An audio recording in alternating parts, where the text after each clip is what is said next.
سلام الله عليكم أصدقائي. فيديو اليوم سنتطرق إلى الطرق والأشياء التي تجعل ضحية النرجسي تستعيد قوتها وتسترجع عافيتها وحبها للحياة بعد انفصالها عنه. فكما نعلم أن الانفصال عن النرجسي ليس بالأمر الهين، بل هو خيار صعب جدا تتخذه الضحية بعد تفكير وعناء طويل. لكن قبلا دعونا نتطرق لبعض الأفكار التي قد تروج في عقل الضحية بعيد انفصالها عن النرجسي. ربما قد تقول إحدى الضحايا: لا يوجد أي تعافٍ من العلاقات مع المضطرب النرجسي أو العلاقات السامة على حد السواء، لأن هذه العلاقات سممت أفكارنا وحياتنا، فبدخول النرجسي لحياتنا أفقدنا بريقنا ولن نشفى مهما حاولنا. صديقتي، اسمحي لي أن أقول لك أنك مخطئة، فنحن باستطاعتنا أن نغير أي شيء مهما كان وكيفما كان. لا تنظري إلى النصف الفارغ من الكأس، بل انظري إلى النصف الممتلئ. صديقتي، إن لم تغيري تفكيرك لن يتغير شيء في حياتك، وإن آمنت وصدقت أنك غير قادرة على إخراج النرجسي من عقلك فذلك ما سيحدث، فكل متوقع هو آت لا محالة. وقد تتساءل ضحية أخرى وتقول: الانتكاسة أصعب شيء بعد قطع التواصل مع النرجسي، فكلما عزمت الابتعاد والتشافي أعود من جديد إلى نقطة الصفر. وبين مزدوجتين، الانتكاسة هي قطع التواصل بشكل نهائي مع النرجسي وعدم مراقبته في مواقع التواصل الاجتماعي. الضحية قد تلتزم بقطع التواصل مع النرجسي وعدم مراقبته في مواقع التواصل الاجتماعي لمدة قد تكون يومان، أسبوع، أو حتى شهر، تختلف من ضحية لأخرى، لكنها تشتاق له وتبحث عن أخباره وعن جديده، وهل هو سعيد بعيدا عنها أم ماذا حل به؟ فتعود للأسف لمراقبته من جديد. هذه هي الانتكاسة أصدقائي. صديقتي، هوني عليك، فالانتكاسة أمر طبيعي، والانتكاسة ليست عائقا يمنعك من الوصول إلى التعافي من النرجسي. ولمن يرغب في معرفة كيفية التوقف عن مراقبة النرجسي في مواقع التواصل الاجتماعي، هنالك فيديو على القناة سأتركه لكم في شاشة النهاية، كما أدعوكم لمشاهدة فيديو طرق التشافي والتعافي من النرجسي، سأتركه لكم أيضا في شاشة النهاية.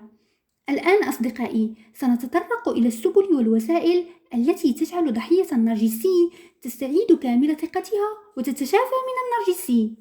فأول شيء عليها القيام به هو الوعي. عليها أن تعرف وتبحث وتقرأ عن اضطراب الشخصية النرجسية، فالوعي يغير مفاهيم كثيرة في حياتنا. أما الشيء الثاني هو الابتعاد عن لعب دور الضحية وتغيير نظرتها نحو نفسها، ولن تتغير هذه النظرة إلا إن كانت ترغب حقا في تغيير مستقبلها. صديقتي، عليك أن تكوني واثقة بأن حياتك تستحق أن تعيشيها بفرح وأنك تستحقين الأفضل. عليك أن تبدأي ببناء علاقة حب وتقدير لذاتك وتدلليها. لا تنتظري من الغير فعل ذلك. حاولي أن تتعرفي على نفسك أكثر، فلا تنسي أنك كنت في علاقة سامة شوهت صورتك وأصبحت غير واثقة في نفسك. لا تنسي أيضا أن تضعي هدفا بين عينيك وتسعين جاهدة لتحقيقه. وإن كانت لك أحلام قبل معرفتك بالنرجسي وتخليت عنها، فهذا هو أفضل وقت للسهر على تحقيقها. أيضا عليك صديقتي أن تتقبلي ما حدث لك، فلربما ظاهره عذاب لكن حتما باطنه خير لك. ربما كان مقدرا لك معرفة النرجسي والمرور بكل ما مررت به معه من عذاب نفسي ومعنوي، كي تكتشفي بعد خروجك من علاقتك معه أنك إنسانة قوية عكس ما كنت تظنينه عن نفسك. ربما ما حصل لك سيجعلك تغيرين الزاوية التي كنت تنظرين بها للحياة. ربما ما حصل لك قربك أكثر وأكثر من دينك وصلاتك. إذن قلت عليك أن تتقبلي ما أصابك وتعي أن هذه الخطوة من أهم الخطوات في رحلة تشافيك وتعافيك، وعليك ألا تعلي سقف أمانيك وتعتقدي أن بعد هذه الخطوة ستزهر الحياة وستنسين في لمح البصر أوجاعك. لا صديقتي، عليك أن تعلمي أن الانتكاسة واردة مرة وحتى مرتين وثلاث وأربع. المهم أن بعد كل انتكاسة عليك أن تسترجعي عزيمتك وتعاودي من جديد وألا تيأسي، وأن تعلمي أن طريق التشافي ربما قد يطول قليلا على حسب مدة بقائك مع النرجسي، وعلى حسب إرادتك، وعلى حسب قدرتك على العودة إلى محيطك وعائلتك وأصدقائك أيضا.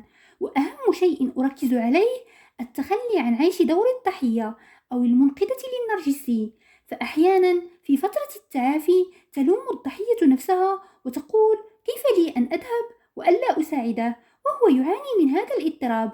صديقتي، انسي النرجسي وركزي على نفسك، فقط نفسك، خصوصا في هذه المرحلة. إذا قلنا على الضحية أن تصبر وتتأنى في حصد النتائج ولا تستعجل، وإن فعلت أي شيء إيجابي أن تكوني ممتنة وأن تفخري بما حققته، وألا تنتظري حتى تفعلي شيئا كبيرا، بل على العكس عليك أن تكافئي نفسك حتى وإن استصغرت ما قمت به، لأن هذه الأشياء قد تبدو لنا صغيرة لكنها كالسحر على نفسيتنا. إذا أصدقائي، كخلاصة وبعجالة، على الضحية ألا تراقب النرجسي وأن تقطع تواصلها به نهائيا، وأن تتيقن أن بيدها وحدها أن تغير حياتها. أعلم جيدا أن هذا سيكون صعبا خصوصا في أوله، لكن كل صعب يهون ما دام سيعيد لك ثقتك بنفسك، سيعيد لك ابتسامتك، سيعيد لك قوتك، سيعيد لك كل شيء دمره فيك النرجسي. ستستعيدين طاقتك وتطورين إمكانياتك.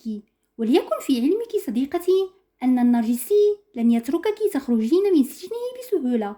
في الأيام وحتى الأسابيع الأولى من صمتك سيظن نفسه هو المسيطر عليك وأنه يعاقبك بصمته العقابي، لكن عندما تمر الأيام ولم تبادري لقطع صمته العقابي أو تترجيه للحديث معك، هنا سيعود النرجسي وسيلومك لأنك سبب ما آلت إليه علاقتكما.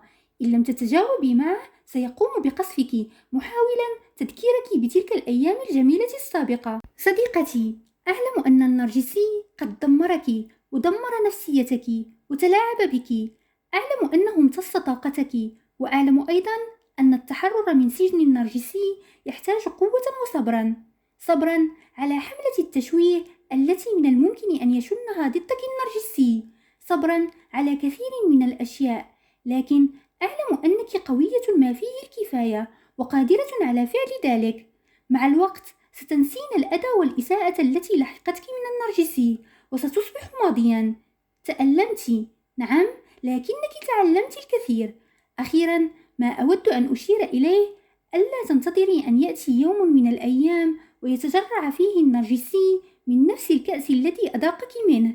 ألا تنتظري أن يدور عليه الزمان، فهذا شيء ربما قد يحدث وربما قد لا يحدث. كما لا تشغلي بالك ولا تهدري طاقتك بالانتقام منه.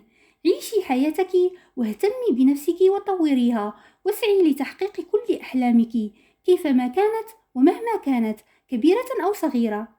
أصدقائي، اضطراب الشخصية النرجسية ليس حكرا على الرجال فقط، بل هناك نساء مصابات أيضا بهذا الاضطراب ويتميزون بكل ما يتميز به الرجل النرجسي.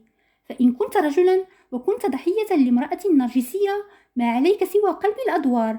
فأنا أتحدث عن الضحية بصيغة المؤنث والنرجسي بصيغة المذكر لإيصال الفكرة فقط. أصدقائي، أبعد الله عنا وعنكم كل نرجسي. فيديو اليوم انتهى، إلى الفيديو القادم إن شاء الله.